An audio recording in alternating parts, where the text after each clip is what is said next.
ओम नमो भगवते वासुदेवाय। आपका भक्ति कथा चैनल पर स्वागत है। आपका दिन शुभ और मंगलमय हो। अब तक के कार्तिक मास की कथा में आपने नारद जी द्वारा राजा पृथु को कार्तिक मास के व्रत नियम और उद्यापन का वर्णन सुना। अब आइए सुनते हैं कार्तिक मास कथा का अगला अध्याय। अगर आप कार्तिक मास महात्म्य की कथा सुनने के पश्चात ब्राह्मण दक्षिणा, अन्नदान, द्रव्यदान, वस्त्रदान इत्यादि देना चाहते हैं तो स्क्रीन पर दिए गए गूगल पे पर भेज सकते हैं। कथा प्रारंभ करने से पहले एक बार प्रेम से बोलिए विष्णु भगवान की जय, माता लक्ष्मी की जय। शांताकारं भुजंग सैनम पद्मनाभम सुरेशम विश्वाधारम गगन सदृशम मेघवर्णम शुभांगम लक्ष्मीकांतम कमल नयनम योगी भी ध्यान गम्यम वंदे विष्णु भवभयहरम सर्वलोकैकनाथम। राजा पृथु ने नारद जी से कहा, हे मुनि श्रेष्ठ नारद जी, आपने कार्तिक माह के व्रत में जो तुलसी की जड़ में भगवान विष्णु का निवास बताकर उस स्थान की मिट्टी की पूजा करना बतलाया है। अतः मैं श्री तुलसी जी के महात्म्य को सुनना चाहता हूँ। तुलसी जी कहाँ और किस प्रकार उत्पन्न हुई, यह बताने की कृपा करें। नारद जी बोले, राजन, अब आप तुलसी जी की महत्ता तथा उनके जन्म का प्राचीन इतिहास ध्यानपूर्वक सुनिए। एक बार देवगुरु बृहस्पति और देवराज इंद्र भगवान शंकर का दर्शन करने कैलाश पर्वत की ओर चले।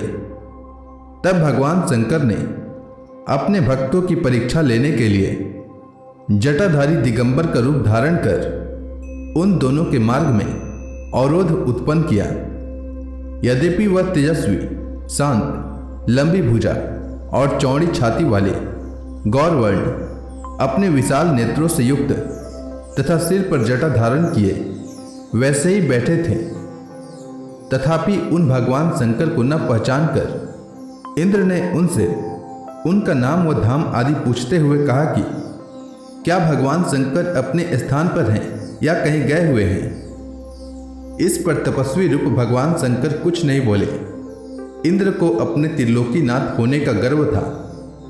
उसी अहंकार के प्रभाव से वह चुप किस प्रकार रह सकता था। उसने क्रोधित होते हुए उस तपस्वी को धुड़क कर कहा, अरे, मैंने तुझसे कुछ पूछा है और तू उसका उत्तर भी नहीं देता।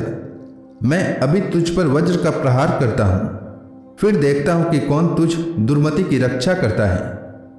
इस प्रकार कहकर जैसे ही इंद्र ने उस जटाधारी दिगंबर को मारने के लिए हाथ में वज्र लिया, वैसे ही भगवान शिव ने वज्र सहित इंद्र का हाथ स्तंभित कर दिया और विकराल नेत्र कर उसे देखा।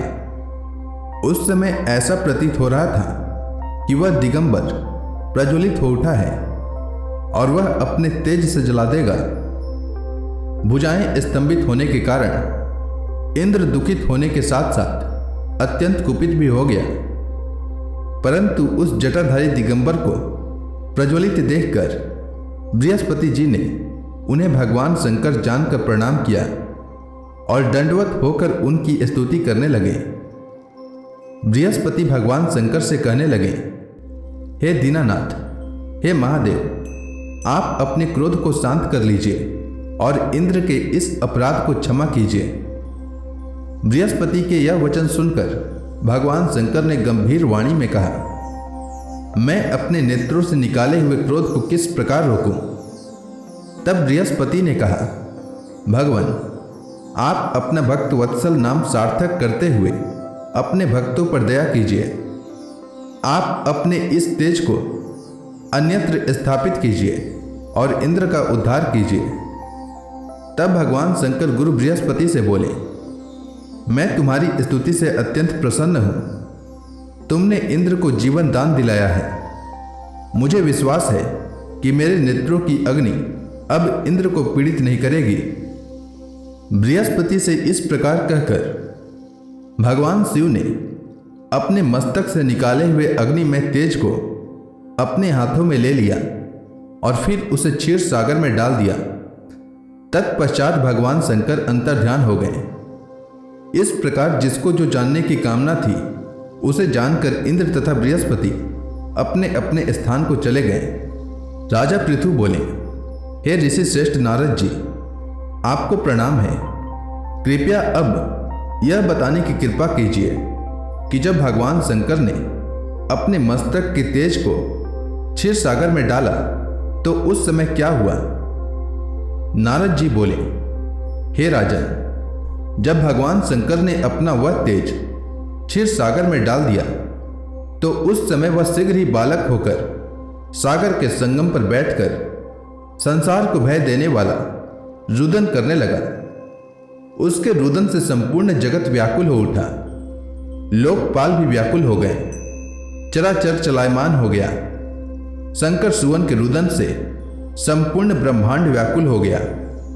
यह देखकर सभी देवता और ऋषि मुनि व्याकुल होकर ब्रह्मा जी की शरण में गए और उन्हें प्रणाम कर उनकी स्तुति करने लगे।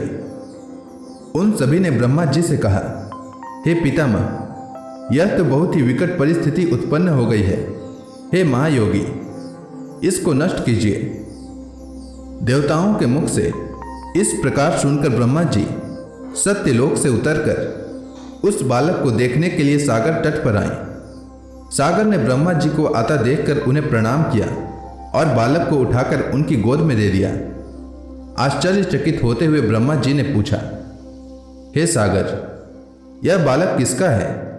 शीघ्रता पूर्वक कहो। सागर विनम्रता पूर्वक बोला, प्रभु, यह तो मुझे ज्ञात नहीं है, परंतु मैं इतना अवश्य जानता हूं कि यह गंगा सागर के संगम पर प्रकट हुआ है। इसलिए हे जगत गुरु, आप इस बालक का जात कर्म आदि संस्कार कर इसका जातक फल बताइए। नारद जी राजा पृथु से बोले, बालक ब्रह्मा जी के गले में हाथ डालकर बार बार उनका आकर्षण कर रहा था। फिर तो उसने ब्रह्मा जी का गला इतनी जोर से पकड़ा कि उससे पीड़ित होकर ब्रह्मा जी की आंखों से अश्रु टपकने लगे। ब्रह्मा जी ने अपने दोनों हाथों का जोर लगाकर किसी प्रकार उस बालक से अपना गला छुड़वाया और सागर से कहा, हे सागर, सुनो, मैं तुम्हारे इस पुत्र का जातक फल कहता हूं। मेरे नेत्रों से जो यह जल निकला है, इस कारण इसका नाम जलंधर होगा। उत्पन्न होते ही यह तरुणावस्था को प्राप्त हो गया है, इसलिए यह सब शास्त्रों का पारगामी, महापराक्रमी, महावीर, बलशाली, महायोद्धा और रण में विजय प्राप्त करने वाला होगा। यह बालक सभी दैत्यों का अधिपति होगा। यह किसी से भी पराजित न होने वाला तथा भगवान विष्णु को भी जीतने वाला होगा। भगवान शंकर को छोड़कर यह सबसे अवध्य होगा। जहां से इसकी उत्पत्ति हुई है, यह वहीं जाएगा। इसकी पत्नी बड़ी पतिव्रता, सौभाग्यशालिनी, सर्वांग सुंदरी, परम मनोहर, मधुर वाणी बोलने वाली तथा शीलवान होगी। सागर से इस प्रकार कहकर ब्रह्मा जी ने शुक्राचार्य को बुलवाया और उनके हाथों से बालक का राज्याभिषेक कराकर स्वयं अंतर्ध्यान हो गए। बालक को देखकर सागर की प्रसन्नता की सीमा न रही। वह हर्षित मन से घर आ गया। फिर सागर ने उस बालक का लालन पालन कर उसे पुष्ट किया। फिर काल नेमी नामक असुर को बुलाकर वृंदा नामक कन्या से विधि पूर्वक उसका विवाह करा दिया। उस विवाह में बहुत बड़ा उत्सव हुआ। श्री शुक्राचार्य के प्रभाव से पत्नी सहित जलंधर दैत्यों का राजा हो गया। एक बार सागर पुत्र जलंधर अपनी पत्नी वृंदा सहित असुरों से सम्मानित हुआ सभा में बैठा था। तभी गुरु शुक्राचार्य का वहां आगमन हुआ। उनके तेज से सभी दिशाएं प्रकाशित हो गई। गुरु शुक्राचार्य को आता देखकर सागर पुत्र जलंधर ने असुरों सहित उठकर बड़े आदर से उन्हें प्रणाम किया। गुरु शुक्राचार्य ने उन सबको आशीर्वाद दिया। फिर जलंधर ने उन्हें एक दिव्य आसन पर बैठाकर स्वयं भी आसन ग्रहण किया। फिर सागर पुत्र जलंधर ने उनसे विनम्रतापूर्वक पूछा, हे गुरुजी, आप हमें यह बताने की कृपा करें कि राहु का सिर किसने काटा था। इस पर दैत्य गुरु शुक्राचार्य ने विरोचन पुत्र हिरण्यकशिपु और उसके धर्मात्मा पौत्र का परिचय देकर देवताओं और असुरों द्वारा समुद्र मंथन की कथा संक्षेप में सुनाते हुए बताया कि जब समुद्र से अमृत निकला तो उस समय देव रूप बनाकर राहु भी पीने बैठ गया। इस पर इंद्र के पक्षपाती भगवान विष्णु ने राहु का सिर काट डाला। अपने गुरु के मुख से इस प्रकार के वचन सुनकर जलंधर के क्रोध की सीमा न रही, उसके नेत्र लाल हो गए। फिर उसने अपने धस्मर नामक दूत को बुलाया और उसे शुक्राचार्य द्वारा सुनाया गया वृतांत सुनाया। तत्पश्चात उसने धस्मर को आज्ञा दी कि तुम शीघ्र ही इंद्रपुरी में जाकर इंद्र को मेरी शरण में लाओ। धस्मर जलंधर का बहुत आज्ञाकारी एवं निपुण दूत था। वह जल्द ही इंद्र की सुधर्मा नामक सभा में जा पहुंचा और जलंधर के शब्दों में इंद्र से बोला, हे देवता धाम, तुमने समुद्र का मंथन क्यों किया और मेरे पिता के समस्त रत्नों को क्यों ले लिया? ऐसा करके तुमने अच्छा नहीं किया। यदि तू अपना भला चाहता है तो उन सब रत्नों एवं देवताओं सहित मेरी शरण में आ जा, अन्यथा मैं तेरे राज्य का ध्वंस कर दूंगा। इसमें कुछ भी मिथ्या नहीं है। इंद्र बहुत विस्मित हुआ और कहने लगा, पहले मेरे भय से सागर ने सब पर्वतों को अपनी कुक्षी में क्यों स्थान दिया और उसने मेरे शत्रु दैत्यों की क्यों रक्षा की? इसी कारण मैंने उनके सब रत्न हरण किए हैं। मेरा द्रोही सुखी नहीं रह सकता, इसमें संदेह नहीं। इंद्र की ऐसी बात सुनकर वह दूत शीघ्र ही जलंधर के पास आया और सब बातें कह सुनाई। उसे सुनते ही वह दैत्य क्रोध के मारे अपने ओष्ठ फड़फड़ाते हुए देवताओं पर विजय प्राप्त करने के लिए उनसे उद्योग आरंभ किया। फिर तो सभी दिशाओं पाताल से करोड़ों करोड़ों दैत्य उसके पास आने लगे। शुंभ निशुंभ आदि करोड़ों सेनापतियों के साथ जलंधर इंद्र से युद्ध करने लगा। शीघ्र ही इंद्र के नंदन वन में उसने अपनी सेना उतार दी। वीरों की शंख ध्वनि और गर्जना से इंद्रपुरी गुंजायमान हो उठी। अमरावती छोड़ देवता उससे युद्ध करने चले। भयानक मार काट हुई। असुरों के गुरु शुक्राचार्य अपनी मृत संजीवनी विद्या से और देवगुरु बृहस्पति द्रोणागिरि से औषधि लाकर मृतक को जिलाते रहे। इस पर जलंधर ने क्रुद्ध होकर कहा कि मेरे हाथ से मरे हुए देवता जी कैसे जाते हैं? जिलाने वाली विद्या तो आपके पास है। तत्पश्चात यह सागर पुत्र युद्ध भूमि में आकर बड़े तीव्र गति से देवताओं का संहार करने लगा। जब देवगुरु औषधि लेने गए तो द्रोणांचल को उखड़ा हुआ शून्य पाया। वह भयभीत हो देवताओं के पास आए और कहा कि युद्ध बंद कर दो, जलंधर को अब नहीं जीत सकोगे। पहले इंद्र ने शिव जी का अपमान किया था। यह सुन देवता युद्ध में जय की आशा त्याग कर इधर उधर भाग गए। सिंधु सुत निर्भय हो अमरावती में घुस गया। इंद्र आदि सब देवताओं ने गुफाओं में शरण ली।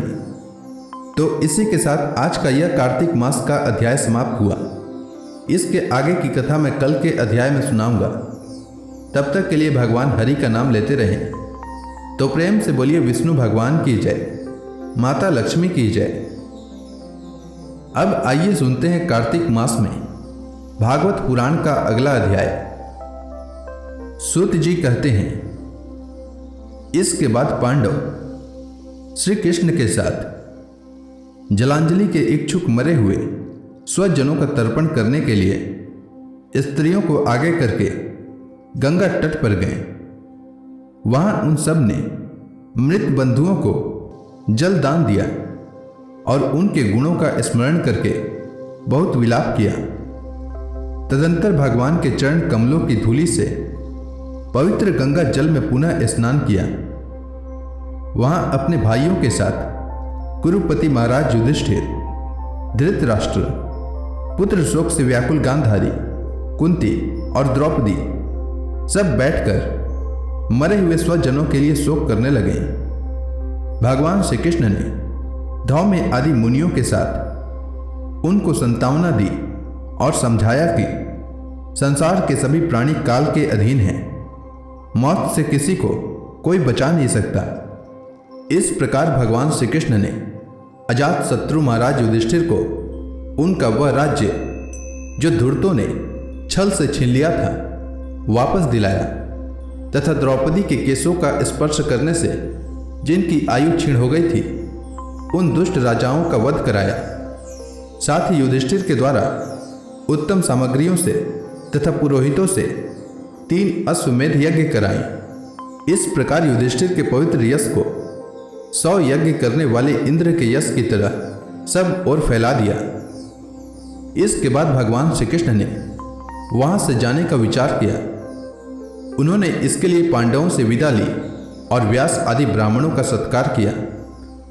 उन लोगों ने भगवान का बड़ा ही सम्मान किया।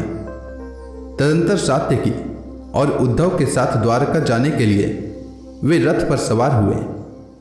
उसी समय उन्होंने देखा कि उत्तरा भय से विवल होकर सामने से दौड़ी चली आ रही है।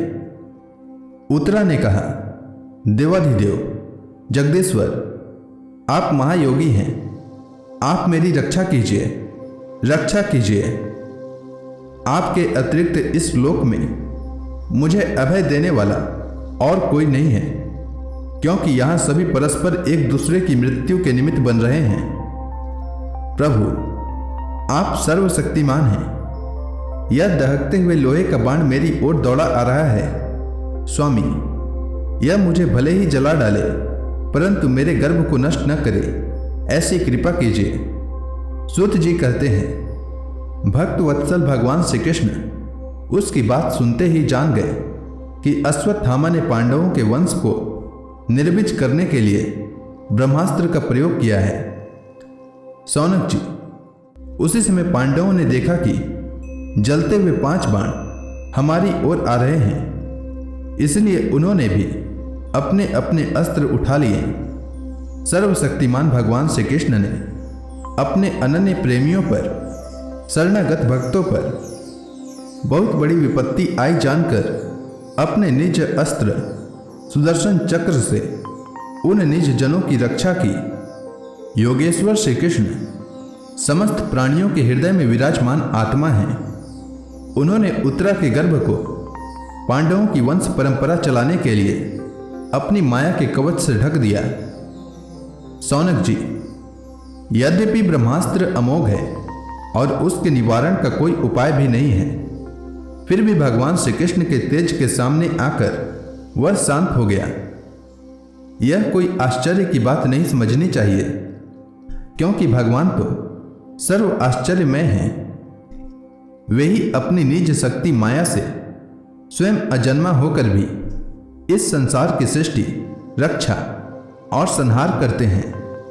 जब भगवान श्री कृष्ण जाने लगे तब ब्रह्मास्त्र की ज्वाला से मुक्त अपने पुत्रों के और द्रौपदी के साथ सती कुंती ने भगवान श्री कृष्ण से इस प्रकार स्तुति की। कुंती ने कहा, आप समस्त जीवों के बाहर और भीतर एक रस स्थित हैं, फिर भी इंद्रियों और वृत्तियों से देखे नहीं जाते, क्योंकि आप प्रकृति से परे आदि पुरुष परमेश्वर हैं। मैं आपको नमस्कार करती हूँ। इंद्रियों से जो कुछ जाना जाता है उसकी तह में आप विद्यमान रहते हैं और अपनी ही माया के पर्दे से अपने को ढके रहते हैं। मैं अबोध नारी आप अविनाशी पुरुषोत्तम को भला कैसे जान सकती हूँ। जैसे मूढ़ लोग दूसरा भेष धारण किए हुए नट को प्रत्यक्ष देखकर भी नहीं पहचान सकते, वैसे ही आप दिखते हुए भी नहीं दिखते। आप शुद्ध हृदय वाले विचारशील जीवन मुक्त परमहंसों के हृदय में अपनी प्रेममयी भक्ति का सृजन करने के लिए अवतीर्ण हुए हैं। फिर हम अल्प बुद्धि स्त्रियां आपको कैसे पहचान सकती हैं। आप श्री कृष्ण वासुदेव देवकी नंदन नंद गोप के लाडले लाल गोविंद को हमारा बारंबार प्रणाम है, जिनकी नाभि से ब्रह्मा का जन्म स्थल कमल प्रकट हुआ है, जो सुंदर कमलों की माला धारण करते हैं, जिनके नेत्र कमल के समान विशाल और कोमल है, जिनके चरण कमलों में कमल का चिन्ह है। श्री कृष्ण, ऐसे आपको मेरा बार बार नमस्कार है। ऋषिकेश, जैसे आपने दुष्ट कंस के द्वारा कैद की हुई और चिरकाल से शोकग्रस्त देवकी की रक्षा की थी, वैसे ही पुत्रों के साथ मेरी भी आपने बार बार विपत्तियों से रक्षा की है। आप ही हमारे स्वामी हैं, आप सर्वशक्तिमान हैं। श्री कृष्ण, कहाँ तक गिनाऊं? विष से, लाक्षागृह से, भयानक आग से, हिडिंब आदि राक्षसों की दृष्टि से, दुष्टों की द्वित सभा से, वनवास की विपत्तियों से और अनेक बार के युद्धों में अनेक महारथियों के शस्त्रों से और अभी अभी इस अश्वत्थामा के ब्रह्मास्त्र से भी आपने ही हमारी रक्षा की है। जगत गुरु, हमारे जीवन में सदा पद पद पर विपत्तियां आती रहे, क्योंकि विपत्तियों में ही निश्चित रूप से आपके दर्शन हुआ करते हैं और आपके दर्शन हो जाने पर फिर जन्म मृत्यु के चक्कर में नहीं आना पड़ता। ऊंचे कुल में जन्म, ऐश्वर्य, विद्या और संपत्ति के कारण जिसका घमंड बढ़ रहा है, वह मनुष्य तो आपका नाम भी नहीं ले सकता, क्योंकि आप तो उन लोगों को दर्शन देते हैं जो अकिंचन हैं। आप निर्धनों के परम धन हैं। माया का प्रपंच आपका स्पर्श भी नहीं कर सकता। आप अपने आप में ही विहार करने वाले परम शांत स्वरूप हैं। आप ही कैवल्य मोक्ष के अधिपति हैं। आपको मैं बार बार नमस्कार करती हूँ। मैं आपको अनादि, अनंत, सर्वव्यापक, सबके नियंता, काल रूप परमेश्वर समझती हूँ। संसार के समस्त पदार्थ और प्राणी आपस में टकराकर विषमता के कारण परस्पर विरुद्ध हो रहे हैं, परंतु आप सब में समान रूप से विचर रहे हैं। भगवान, आप जब मनुष्यों की सी लीला करते हैं तब आप क्या करना चाहते हैं यह कोई नहीं जानता। आपका कभी कोई न प्रिय है और न अप्रिय। आपके संबंध में लोगों की बुद्धि ही विषम हुआ करती है। आप विश्व के आत्मा हैं, विश्व रूप हैं। न आप जन्म लेते हैं और न कर्म ही करते हैं, फिर भी पशु पक्षी, मनुष्य, ऋषि, जलचर आदि में आप जन्म लेते हैं और उन योगियों के अनुरूप दिव्य कर्म भी करते हैं। यह आपकी लीला ही तो है।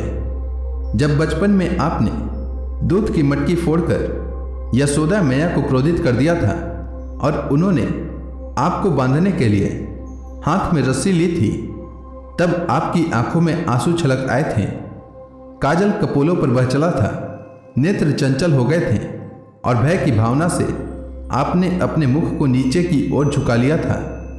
आपकी उस दशा का, लीला छवि का ध्यान करके मैं मोहित हो जाती हूँ। भला जिससे भय भी भय मानता है, उसकी यह दशा आपने अजन्मा होकर भी जन्म क्यों लिया है, इसका कारण बतलाते हुए कोई महापुरुष यूँ कहते हैं कि जैसे मलयाचल की कीर्ति का विस्तार करने के लिए उसमें चंदन प्रकट होता है, वैसे ही अपने प्रिय भक्त पुण्य श्लोक राजा यदु की कीर्ति का विस्तार करने के लिए ही आपने उनके वंश में अवतार ग्रहण किया है। दूसरे लोग यूँ कहते हैं कि वासुदेव और देवकी ने पूर्व जन्म में सुतपा और कृष्णी के रूप में आपसे यही वरदान प्राप्त किया था, इसलिए आपने अजन्मा होते हुए भी जगत के कल्याण और दैत्यों के नाश के लिए उनके पुत्र बने हैं। कुछ और लोग यूँ कहते हैं, यह पृथ्वी दैत्यों के अत्यंत भार से समुद्र में डूबते हुए जहाज की तरह डगमगा रही थी, पीड़ित हो रही थी। तब ब्रह्मा जी की प्रार्थना से उनका भार उतारने के लिए ही आप प्रकट हुए हैं। कोई महापुरुष यूँ कहते हैं कि जो लोग इस संसार में अज्ञान, कामना और कर्मों के बंधन में जकड़े हुए पीड़ित हो रहे हैं, उन लोगों के लिए श्रवण और स्मरण करने योग्य लीला करने के विचार से ही आपने अवतार ग्रहण किया है। भक्तजन बार बार आपके चरित्र का श्रवण, गान, कीर्तन एवं स्मरण करके आनंदित होते रहते हैं। वे ही अविलंब आपके उस चरण कमल का दर्शन कर पाते हैं जो जन्म मृत्यु के प्रवाह को सदा के लिए रोक देता है। भक्त वांछा कल्पतरु प्रभु, क्या अब आप अपने आश्रित और संबंधी हम लोगों को छोड़कर जाना चाहते हैं। आप जानते हैं कि आपके चरण कमलों के अतिरिक्त हमें और किसी का सहारा नहीं है। पृथ्वी के राजाओं के तो हम यूं ही विरोधी हो गए हैं। जैसे जीव के बिना इंद्रियां शक्तिहीन हो जाती है, वैसे ही आपके दर्शन बिना यदुवंशियों के और हमारे पुत्र पांडवों के नाम तथा रूप का अस्तित्व ही क्या रह जाता है। गदाधर, आपके विलक्षण चरण चिन्हों से चिन्हित यह कुरुजांगल देश की भूमि आज जैसी शोभायमान हो रही है, वैसे आपके चले जाने के बाद न रहेगी। आपकी दृष्टि के प्रवाह से ही यह देश पकी हुई फसल तथा लता वृक्षों से समृद्ध हो रहा है। ये वन, पर्वत, नदी और समुद्र भी आपकी दृष्टि से ही वृद्धि को प्राप्त हो रहा है। आप विश्व के स्वामी हैं, विश्व के आत्मा हैं और विश्व रूप हैं। यदुवंशियों और पांडवों में मेरी बड़ी ममता हो गई है। आप कृपा करके स्वजनों के साथ जोड़े हुए इस स्नेह की दृढ़ फांसी को काट दीजिए। श्री कृष्ण, जैसे गंगा की अखंड धारा समुद्र में गिरती रहती है, वैसे ही मेरी बुद्धि किसी दूसरी ओर न जाकर आपसे ही निरंतर प्रेम करती रहे। श्री कृष्ण, अर्जुन के प्यारे सखा यदुवंश शिरोमणि, आप पृथ्वी के भार रूप राजवेशधारी दैत्यों को जलाने के लिए अग्नि स्वरूप हैं। आपकी शक्ति अनंत है। गोविंद, आपका यह अवतार गौ, ब्राह्मण और देवताओं का दुख मिटाने के लिए ही है। योगेश्वर, चराचर के गुरु भगवान, मैं आपको नमस्कार करती हूँ। सूत जी कहते हैं, इस प्रकार कुंती ने बड़े मधुर शब्दों में भगवान की अधिकांश लीलाओं का वर्णन किया। यह सब सुनकर भगवान श्री कृष्ण अपनी माया से उसे मोहित करते हुए मंद मंद मुस्कुराने लगे। उन्होंने कुंती से कह दिया, अच्छा ठीक है, और रथ के स्थान से वे हस्तिनापुर लौट आए। वहां कुंती और सुभद्रा आदि देवियों से विदा लेकर जब वे जाने लगे, तब राजा युधिष्ठिर ने बड़े प्रेम से उन्हें रोक लिया। राजा युधिष्ठिर को अपने भाई बंधुओं के मारे जाने का बड़ा शौक हो रहा था। भगवान की लीला का मर्म जानने वाले व्यास आदि महर्षियों ने और स्वयं अद्भुत चरित्र करने वाले भगवान श्री कृष्ण ने भी अनेकों इतिहास कहकर उन्हें समझाने की बहुत चेष्टा की, परंतु उन्हें संतावना न मिली, उनका शोक न मिटा। शौनक आदि ऋषियों, धर्मपुत्र राजा युधिष्ठिर को अपने स्वजनों के वध से बड़ी चिंता हुई। वे अविवेक युक्त चित्त से स्नेह और मोह के वश में होकर कहने लगे, भला मुझ दुरात्मा के हृदय में बदमूल हुए इस अज्ञान को तो देखो। मैं सियार कुत्तों के आहार इस अनात्मा शरीर के लिए अनेक अक्षोहिणी सेना का नाश कर डाला। मैंने बालक, ब्राह्मण, संबंधी, मित्र, चाचा ताऊ, भाई बंधु और गुरुजनों से द्रोह किया है। करोड़ों वर्षों के नरक से भी मेरा छुटकारा नहीं हो सकता। यद्यपि शास्त्र का वचन है कि राजा यदि प्रजा का पालन करने के लिए धर्म युद्ध में शत्रुओं को मारे तो उसे पाप नहीं लगता, फिर भी इससे मुझे संतोष नहीं होता।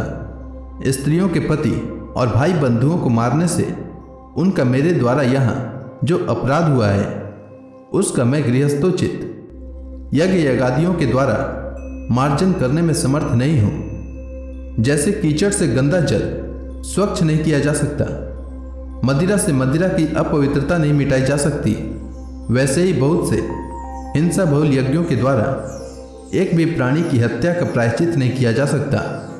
तो आज का यह अध्याय यहीं तक समाप्त होता है। इसके आगे की कथा मैं कल के अध्याय में सुनाऊंगा। तब तक के लिए भगवान हरि का नाम लेते रहें। तो प्रेम से बोलिए भगवान विष्णु की जय, माता लक्ष्मी की जय, श्री कृष्ण भगवान की जय, समस्त देवी देवताओं